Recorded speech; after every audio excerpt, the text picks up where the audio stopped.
বাংলাদেশ থেকে তুর্কি সাইপ্রাস কিভাবে যাবেন এই বিষয়ে আপনাদের আজকে সুন্দর আমি একটা তথ্য দেব।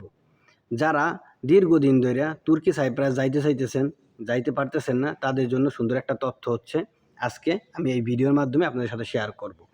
তুর্কি সাইপ্রাসের ভিসা বাংলাদেশের জন্য আজ কাল পরশু তরশু এইভাবে কইরা কেউ কেউ যাইতে পারতেছে, কেউ কেউ যাইতে পারতেছে না ভিসা সংক্রান্তর কারণে। তবে একটা সুন্দর মাধ্যম আছে, অনেকেই জানে না। তবে আপনারা চাইলে টাকাও কম লাগবে, এই পন্থাটায় আপনারা ট্রাই করতে পারেন। আপনারা যে এজেন্সি ধরে যাবেন সেই এজেন্সির সাথে আপনারা কথা বলতে পারেন যে ভাই সৌদি, তারপর হচ্ছে কাতার, দুবাই, এইখান থেকে নাকি তুর্কি সাইপ্রাস বা ইস্তাম্বুল বা তুর্কি এখানে নাকি সহজেই 20 থেকে 25 দিনের ভিতরে ওয়ার্ক পারমিট ভিসা করানো যায়। তখনই তারা আপনার বিস্তারিত সুন্দর করে বুঝায় বলবে। আমার অনেক পরিচিত লোক এইভাবে এই পন্থায় গেছে। আমি এই কারণে আপনাদের সাথে এই পন্থাটা আমি ট্রাই করতেছি, বলতেছি আপনারা ট্রাই করতে পারেন। সেটা হচ্ছে দুবাই, কাতার, সৌদি, এখানে অ্যাভেলেবেল বাংলাদেশ থেকে ভিসা হয়। এইখানে যাওয়ার পরে এজেন্সি ধইরা আপনি যদি ইস্তাম্বুল বলেন, তুর্কি বলেন বা তুর্কি সাইপ্রাস বলেন, এইখানে আপনি ওয়ার্ক পারমিট ভিসার জন্য আবেদন করেন।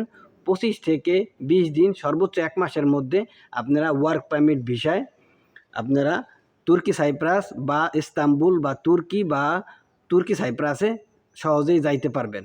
আর যদি আপনারা ইস্তাম্বুলে যান বা তুর্কিতে যান, ওয়ার্ক পারমিট ভিসায় টিআরসি নামে, এই যে আমার ভিডিওর উপরে দিয়ে দিছি, এরকম একটা কার্ড পাবেন। এই কার্ডটা হইলে আপনি তুর্কি সাইপ্রাস যাইও কাজ করতে পারবেন এবং আপনার ইস্তাম্বুল তুর্কি ওইখানে এসেও কাজ করতে পারবেন।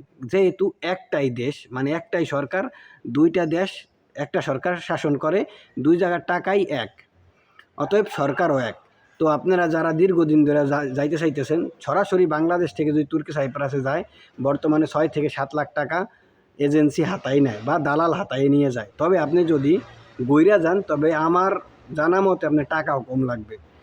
5.5-6 লাখ টাকার মধ্যে আপনি সুন্দর মতো দুবাই, কাতার বা সৌদি থেকে অ্যাভেলেবেলভাবে এজেন্সি ধইরা অ্যাপ্লাই কইরা 20 থেকে 25 দিনের ভিতরে আপনি যাইতে পারবেন তুর্কি সাইপ্রাসে ওয়ার্ক পারমিট ভিসায়। আর একটা বড় তথ্য বা সুন্দর একটা কথা বলবো আপনাদের জন্য, যারা আপনারা তুর্কি সাইপ্রাস যাইতে চান, তাদের আমি বলবো আপনারা ওয়ার্ক পারমিট ভিসা ছাড়া অন্য কোনো ভিসায় যাবেন না। কারণ হচ্ছে পারমিট ভিসা আছে, তারপরে হচ্ছে আপনার এনটি ভিসা আছে। এই বিষয়গুলো গেলে আপনারা কাজ করতে পারবেন না।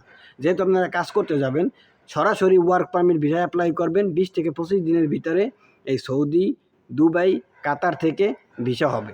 যদি যারা যাইতে চান, এই পন্থাটা আপনারা ট্রাই করতে পারেন এবং এজেন্সির সাথে আপনারা বা দালালের সাথে কথা বলে বিস্তারিত ভালো করে জানতে পারবেন। তো ভিডিওটা যদি আপনার ভালো লাগে অবশ্যই শেয়ার করে দেবেন। যারা এই পন্থায় যাইতে চায় তারা এই পন্থাটা ট্রাই করতে পারে দালালের সাথে কথা বলে। ধন্যবাদ, ভালো থাকবেন সবাই।